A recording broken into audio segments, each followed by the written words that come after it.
Assalamualaikum warga Sobat Nahdien semuanya dimanapun kalian berada. Bersama lagi dengan saya David Ibrahim selaku host podcast malam ini. Kali ini kita kedatangan tamu yang sangat luar biasa dan sangat inspiratif. Salah satu kader terbaik Nahdien, mahasiswi Indonesia di Tunisia yang bernama Saudari Kak Sartika. Selamat malam Kak Sartika. Selamat malam David. Gimana kabarnya Kak Sartika? Alhamdulillah baik. David gimana kabar? Alhamdulillah labes Kak Sartika. Pada malam hari ini kita membicarakan tentang bedah tesis yang telah ditulis oleh Kak Sartika. Judul yang ditulis oleh Kak Sartika yaitu Al-Qiraah Al-Maqasidiyah fi Agradil Mufassirin inda Tahir bin Asyur min khilalil muqaddimah Ar-Rabi'ah litahrir wa tanwir. Judul yang sangat panjang sekali, tapi sangat berisi karena mengingat judul yang diangkat oleh Kak Sartika ini sangat penting dan relevan di dalam wacana keagamaan zaman kita hari ini di dalam naungan Maqasid Asy-Syariah.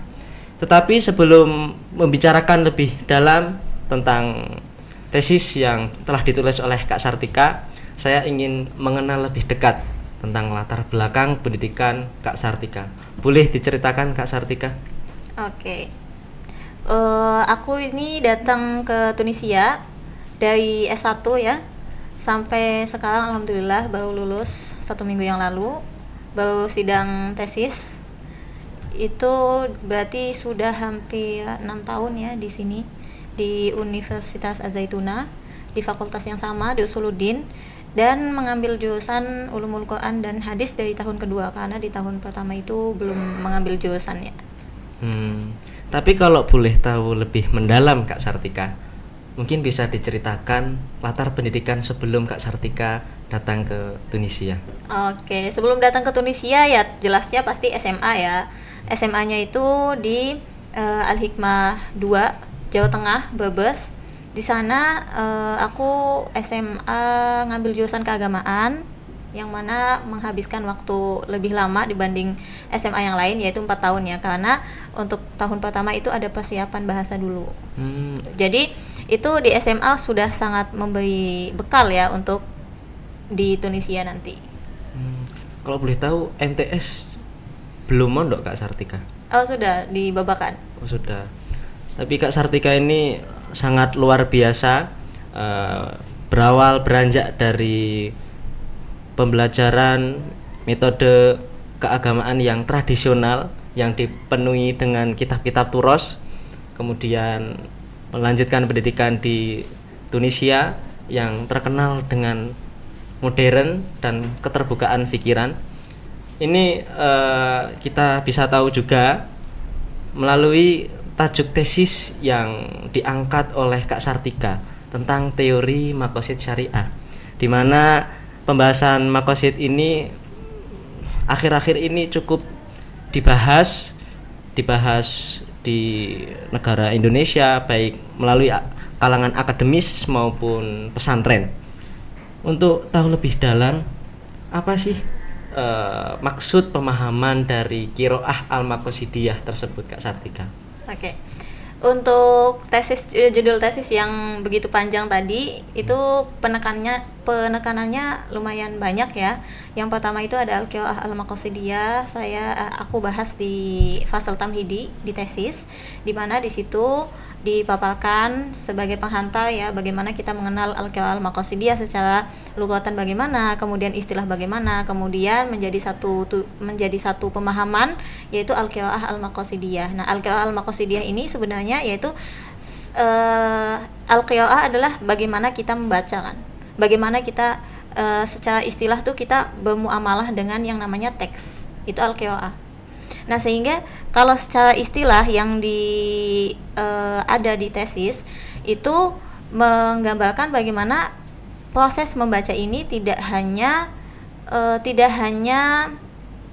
baca aja kayak mengulang kalimat gitu, tetapi di balik proses membaca itu seharusnya ada nilai, ada wawasan, ada bisa dibilang sebagai pelajaran hikmah yang bisa diambil dari teks tersebut gitu. Nah, al-qiraah kemudian ditekankan lagi dari sisi maqasidnya. Nah, maqasid itu tadi kalau dari segi bahasanya itu kan jamak dari maksud kan. Maksud itu adalah sebuah tujuan. Nah, maka disebut al-qiraah al-maqasidiyah di situ berarti proses muamalah dengan nas, proses pembacaan yang mana sangat menekankan atau sangat menyoroti sisi maqasidnya, sisi tujuan dari teks tersebut. Misalkan kita sedang membaca teks di sini dihususkan yaitu teks Al-Qur'an. Yaitu ketika pembacaan dengan teks Al-Qur'an, maka muncullah sebuah penafsiran. Nah, penafsiran ini ketika kita membacanya dengan qiraah maqasidi, maka hasil tafsirnya akan menjadi tafsir yang maqasidi, yang mana membedah bagaimana Al-Qur'an itu memiliki tujuan yang sangat besar untuk kemaslahatan kita manusia di muka bumi ini. Kalau boleh tahu, sebelum lebih mendalam ke teori maqasid di dalam menafsirkan ayat Al-Qur'an, apa sih Kak maqasid itu secara simpel? Ya, tadi sudah dijelaskan sedikit ya bahwasanya maqasid itu jamak dari maksud yang mana artinya itu tujuan.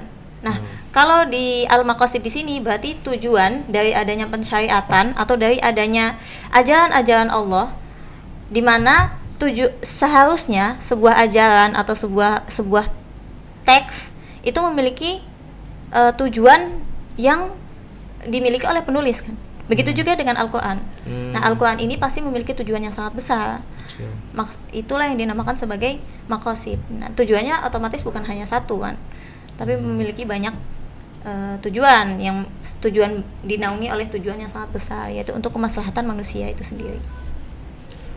Kalau saya pahami dari pembahasan Kak Sartika ini, emang penting sekali dalam menafsirkan ayat-ayat Al-Qur'an dengan metodologi maqasid syariah, karena mengingat kehidupan kita yang sangat maju, modern, banyak hal-hal yang membutuhkan jawaban yang pas dari ayat-ayat Al-Qur'an. Nah, tetapi saya ingin tahu lebih dalam tentang judul yang diangkat oleh Kak Sartika. Apa sih urgensi dari judul yang diangkat Kak Sartika? Dan mengapa Kak Sartika memilih figur Syekh Thohir bin Asyur di dalam referensi rujukan Kak Sartika? Ya. Di judulnya itu kan Al-Qiraah Al-Maqasidiyah fi Aghradil Mufassirin Inda Muhammad Thohir bin Asyur fi Muqaddimati Rabi'ah. Nah, diambil sangat spesifik ya. Di situ dijelasin bahwasanya mengambilnya dari kitab tafsirnya beliau yaitu At-Tahrir wa Tanwir, kemudian Syekh Thohir sendiri kajian tokohnya, kemudian di kitab At-Tahrir wa Tanwir itu sebelum masuk ke penafsirannya, Syekh Thohir itu menghadirkan yang namanya muqaddimah. Atau sebelum masuk ke tafsir, beliau memberikan kepada pembaca tafsirnya sebuah muqaddimah, pendahuluan. Nah, muqaddimahnya itu ada berapa? Kok ada highlight di sini Al-Rabi'ah gitu, keempat. Di muqaddimahnya itu ada 10 totalnya. Aku sendiri ngambil lebih spesifik lagi, yaitu di muqaddimah yang keempat, yang temanya itu, tema di dalam muqaddimahnya fima yahiku ayyakuna gharadul mufassir. Jadi apa sih yang wajib menjadi tujuan seorang mufassir?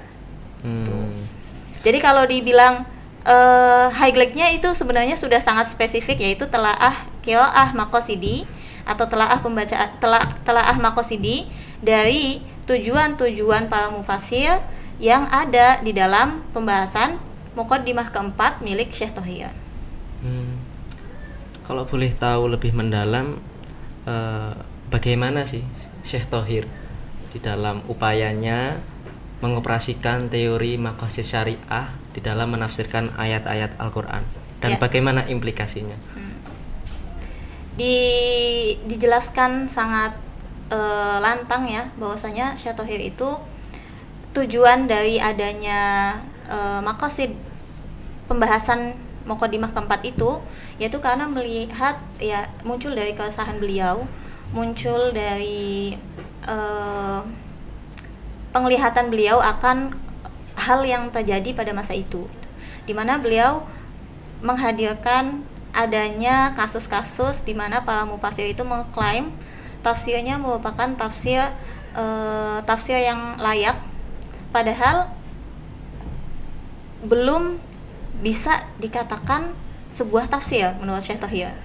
Beliau menyebutkan bahwasanya tafsir Al-Batini, tafsir yang hanya berlandaskan kepada sisi spiritual tanpa adanya argumentatif, itu menurut Syekh Tahir juga belum bisa dikatakan sebagai tafsir, atau beliau belum dikatakan sebagai mufassir. Makanya dituliskanlah apa sih yang seharusnya menjadi tujuan seorang mufassir. Tujuannya yaitu apa? Tujuan seorang mufassir yang tidak bisa dilepaskan adalah maqasidul Quran. Nah, jadi maqasidul Quran di sini bisa menjadi tujuan yang tidak boleh lepas oleh para mufassir. Siapapun orangnya, kapanpun zamannya, bagi yang pengen menafsirkan Al-Quran, maka wajib dulu mengerti bagaimana maqasidnya. Nah, dan maqasid ini juga itu tidak terlepas dari yang namanya ilmu sosial.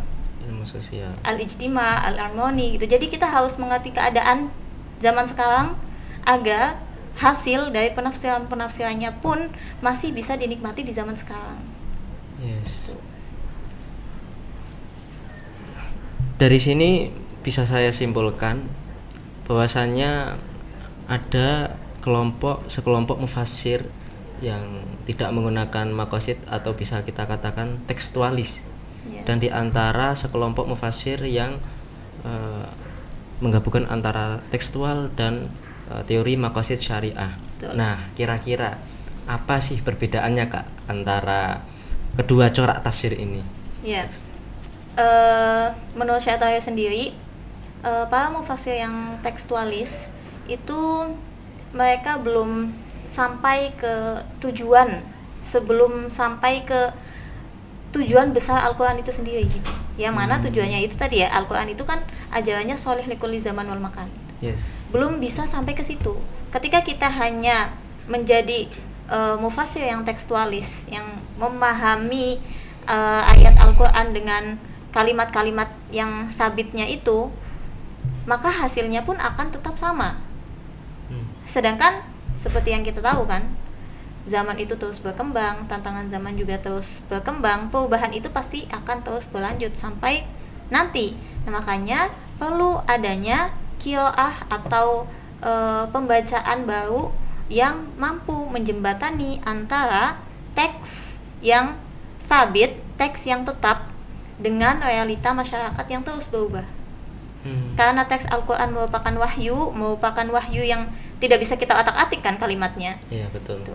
Makanya butuh namanya solusi. Win-win solusinya apa gitu. Untuk bisa menjadikan Al-Quran itu tetap kita pegang, tetap menjadi petunjuk kita sampai kapanpun. Nah, Syekh Tahir hadir dengan mengatakan at-tafsir taklidi yang hanya terpaku pada teks saja itu belum cukup untuk menjadikan Al-Quran itu sholih likulli zaman wal makan. Betul. Jadi bisa kita katakan bahwasannya teori maqasid ini berupa sebuah solusi bagi para mufassir di dalam menjawab tantangan zaman sekarang kontemporer. Iya. Nah, saya pernah baca, Kak, tentang salah satu teori maqasid yang membedakan antara maqasid dan wasail. Ini salah satu teori saja. Tetapi saya ingin tahu apa sih gagasan teori yang dicanangkan oleh Syekh Tahir bin Asyur di dalam menafsirkan ayat-ayat Al-Quran. Ya. Untuk teori sendiri atau metode yang Syekh Tahir berikan gitu, bagaimana agar kita itu sampai ke penafsiran maqasidi, itu yang pertama yang jelas kita harus terlepas dengan yang namanya taklid buta. Taklid buta ya hanya untuk menukil-nukil qaul ulama sebelumnya, atau stop di ranah yang sudah dibahas sebelum-sebelumnya saja gitu, tidak mau berkembang, tidak mau berijtihad. Menurut Syekh Tahir, hal tersebut itu kurang bisa untuk menjadikan ajaran Al-Quran tetap layak. Nah makanya, tapi Syekh Thohir sama sekali tidak menafikan akan peran yang sangat luar biasa bagi para mufassir terdahulu. Beliau juga menukil Imam di tafsir Zamakhsyari, kemudian tafsir Imam Fakhruddin Ar-Razi, beliau menukil juga, tetapi tidak hanya sebatas stop di situ gitu. Beliau memberikan sesuatu yang baru, merenungkan hal-hal yang terjadi di sekitarnya. Maksudnya terlepas dari taklidi seperti itu ya, bukan menolak mentah-mentah ulama-ulama yang sudah memberikan kontribusi yang sangat luar biasa itu. Bahkan beliau di mukadimah keempatnya itu menyinggung bahwasanya metode para mufassir dalam menafsirkan Al-Quran itu sebenarnya garisnya ada dua. Yang pertama itu dia hanya taklid, mengulang-ulang apa yang sudah ada, mengumpulkan dari qaul A, qaul B, qaul C dan menyatukannya. Yang kedua adalah menghilangkan seluruh pemikiran yang sudah ada. Jadi menafikan yang namanya taklid. Golongan yang kedua, dua golongan ini menurut Syekh Thohir, golongan yang memiliki dua-duanya sama-sama memiliki bahaya gitu. Tidak cocok untuk diterapkan. Karena kalau menerapkan golongan yang pertama maka kita tidak akan berkembang. Menerapkan golongan yang kedua itu sama saja kita menafikan keagungan yang sudah pernah kita alami. Betul. Syekh Thohir menghadirkan jembatan antara keduanya. Itu golongan ketiga, di mana menyatukan antara golongan pertama dengan golongan kedua. Jadi kita bisa dijadikan sebuah pondasi, ulama-ulama lama, kita bisa membangun gedung di atasnya. Seperti itu. Cukup menarik dari metodologi Syekh Thohir di dalam menafsirkan ayat Al-Quran.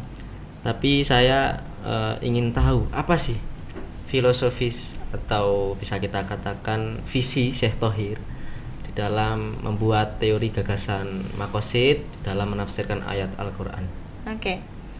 Visinya yang jelas yang pertama, ini sebenarnya masuk juga ke kategori metodologi ya. Metodologi yang sama sekali tidak terlepas dari penafsiran Syekh Thohir, itu yaitu dari sisi balaghahnya. Maka visinya Syekh Thohir adalah menyingkap sisi balaghahnya Al-Quran.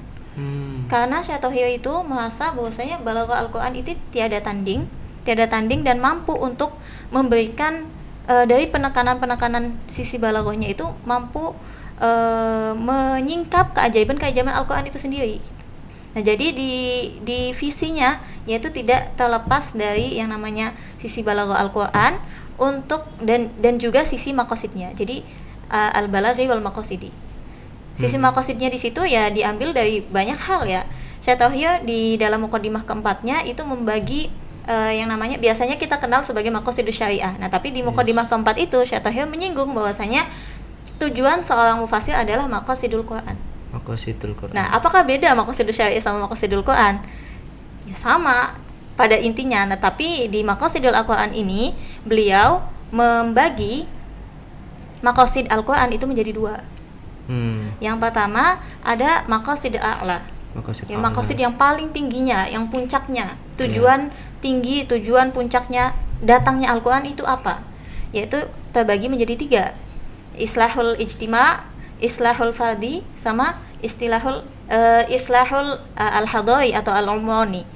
Nah, di sini satu kesatuan ya al-islah itu, di mana bisa dibentuk dari hal yang terkecil, kemudian sosialnya bagus, setelah pribadi bagus, sosial bagus, maka akan menjadi peradaban yang jauh lebih bagus. Dari penjelasan Kak Sartika ini bisa saya simpulkan bahwasannya metodologi penafsiran Syekh Thohir bin Asyur itu juga tidak menafikan tekstualis.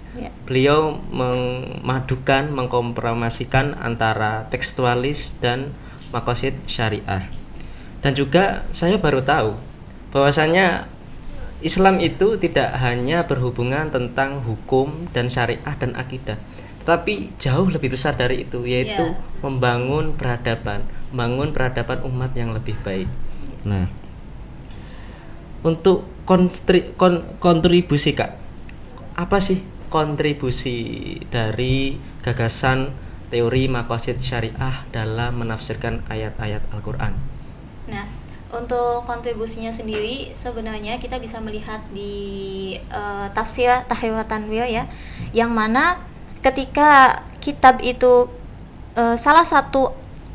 menjadi salah satu kitab yang terus dikaji, menjadi salah satu objek kajian, itu otomatis dia memiliki nilai lebih, memiliki nilai yang diakui. Nah, begitu juga kontribusi Syekh Thohir di tafsirnya ini. Kitab At-Tahrir wa Tanwir itu dikaji secara skalanya nasional dan internasional.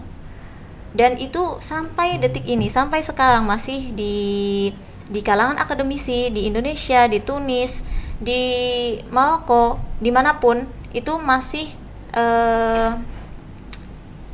mempelajari, masih mendalami, masih menggali sesuatu yang hal-hal yang baru dari tafsirnya Syekh Thohir ini. Ini menjadi salah satu kontribusi yang besar juga ya dalam ranah akademik. Tentunya juga dalam sisi dalam segi penafsiran Syekh Thohir itu terkenal dengan penafsirannya yang logis ya. Tidak hanya berargumentasi dengan hal yang nakli atau kutipan-kutipan para ulama sebelumnya, tetapi beliau juga hadir dengan sisi logisnya, yaitu aklinya. Pembahasan yang cukup menarik, tapi sebelum kita tutup podcast hari ini, saya ingin tahu Kak, bisa saya tarik kesimpulan bahwasannya teori maqasid ini ada nilai plus, ada nilai kekurangan antara kelompok yang menggunakan maqasid di dalam penafsiran dan kelompok tekstualis. Poin plus dari kelompok yang tekstualis, mereka itu adalah mutasyaddid di dalam menjalankan beragama. Walaupun di dalam penafsirannya itu kontroversial, tapi kelompok mereka adalah mutasyaddid di dalam beragama, sangat berpegang teguh. Di sisi lain ada kelompok-kelompok ya di dalam menafsirkan ayat Al-Qur'an itu menggunakan maqasid syariah untuk mensukseskan statementnya dia. Dengan kata lain, mereka menafsirkan ayat-ayat Al-Qur'an dengan seenaknya sendiri, dengan dalih menggunakan teori maqasid syariah. Nah, bagaimana pandangan Kak Sartika untuk mengatasi kelompok orang-orang yang menyalahgunakan teori maqasid syariah? Iya. Sebenarnya tadi benar juga ya, segala teori itu pasti dipahamin setiap orang kan ada saja hasil yang berbeda atau di luar apa yang diinginkan oleh pencetusnya. Begitu juga teori maqasid dalam penafsiran tentunya. Nah, tetapi kayak tadi dari sisi penafsiran taklidi juga itu kan David bilang ada sisi plusnya, yaitu mereka berpegang teguh dengan ajaran Islam. Nah, tetapi di situ nilai minusnya, apakah kita hanya cukup berlandaskan kepada berpegang teguh di ajaran yang sekarang mungkin bisa dibilang dibilang sudah tidak layak. Misalnya ayat jihad. Kalau kita hanya menafsirkan dari sisi teksnya saja atau dari sisi teksnya, kita tidak akan memiliki pemahaman bahwasanya di sekarang jihad itu sudah jihad yang kita pahami dengan cara kekerasan, dengan cara berperang itu sudah tidak relevan. Nah, kalau kita memahami hanya sebagai teks ya. Tetapi kalau misalkan kita memahaminya dengan sisi maqasidnya, dari sisi maqasidnya, tujuan zaman dahulu, alasan kenapa adanya jihad itu akan diteliti, alasan kenapa adanya jihad, kemudian apa tujuannya. Tujuannya itu menyebarkan ajaran Islam ke seantero dunia. Apakah sekarang itu menyebarkan ajaran Islam ke seantero dunia itu layak dengan kekerasan? Tentu tidak. Maka hasilnya pun akan beda. Hasilnya dia akan bagaimana caranya kita menjadi intelektual yang dipandang dunia dengan ilmu yang diakui dunia, sehingga Islam pun akan baik di mata dunia. Itu contoh-contoh simpel bagaimana produk dari kedua tafsir ya, mana yang tekstual dengan mana yang kontekstual. Pembahasan yang sangat menarik sekali di dalam penafsiran ayat Al-Quran. Terima kasih Kak Sartika Sama-sama, telah David. datang dalam podcast kali ini dan memberikan kita wawasan yang sangat luar biasa tentang teori maqasid syariah. Terima kasih teman-teman semuanya telah menonton podcast malam kali ini bersama saya Muhammad David Ibrahim.